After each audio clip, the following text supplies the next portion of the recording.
Le, le village Ciel et Marine, parce que ça va être l'occasion pour ceux qui n'ont pas de, même ceux qui n'ont pas de billets, de pouvoir participer à la fête.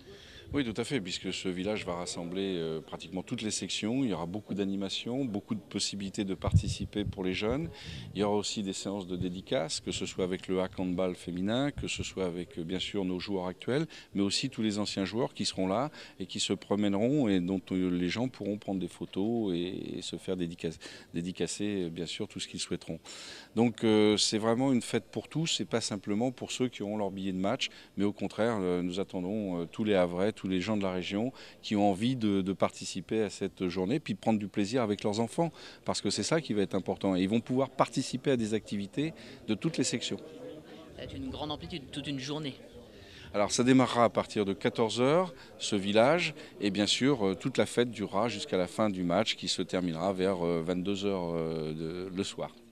Il est important d'associer toutes les sections du hack à cette journée, forcément. Oui, je n'imaginais pas qu'on fasse simplement, même si le football et le hack rugby sont effectivement les plus anciens clubs, je n'imaginais pas qu'on n'associe pas l'ensemble des sections du HAC. On voit tout ce que cela représente dans la ville, de licenciés, de bénévoles qui se donnent beaucoup de mal, et c'est l'occasion de les mettre en lumière. Et si le football peut permettre ça, j'en suis vraiment réjoui. Et en tous les cas, je suis très heureux qu'ils puissent participer à cette grande journée. C'est une grande fête du football, c'est une grande fête du hack et c'est une grande solidarité avec Ella qui va être là, forcément. C'est une grande fête du sport avant tout, et pas simplement du football, mais du sport. Et puis, bien évidemment, la volonté du HAC a toujours été d'être proche des associations et des gens en difficulté. Je crois qu'Ella défend une cause très importante sur le plan santé. Eh bien, c'était pour nous important d'y associer une grande association de ce type-là, et donc qu'il participe à cette journée. Allez, donnez-nous envie par rapport à cette affiche de ce match entre les anciens du HAC et les anciens du Real.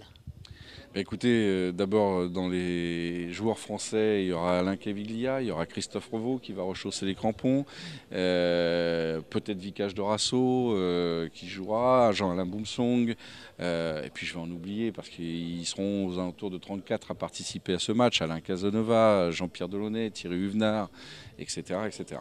Et puis du côté espagnol, là, des grands noms français aussi, puisqu'il y aura Zinedine Zidane en premier lieu, mais il y aura également Christian Carambeu, Makelele, Butragueño, Sanchez, et puis j'en oublie, et je l'espère peut-être pour faire plaisir à notre adjointe au sport, Figo. Donc, mais il y aura encore d'autres surprises. Nous n'avons pas encore toute l'équipe en place, mais il y aura effectivement de très grands noms du football espagnol également.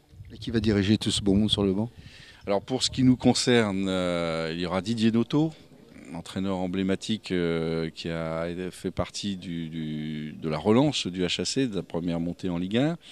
Il y aura également Jean-Marc Nobilo qui a énormément apporté sur le plan de la formation et puis qui a été la dernière saison où nous sommes montés en Ligue 1 et qui a fait une saison extraordinaire. Mais il y aura également Nicolas Dehon, il y aura Joël Beaujoin que nous retrouverons avec plaisir.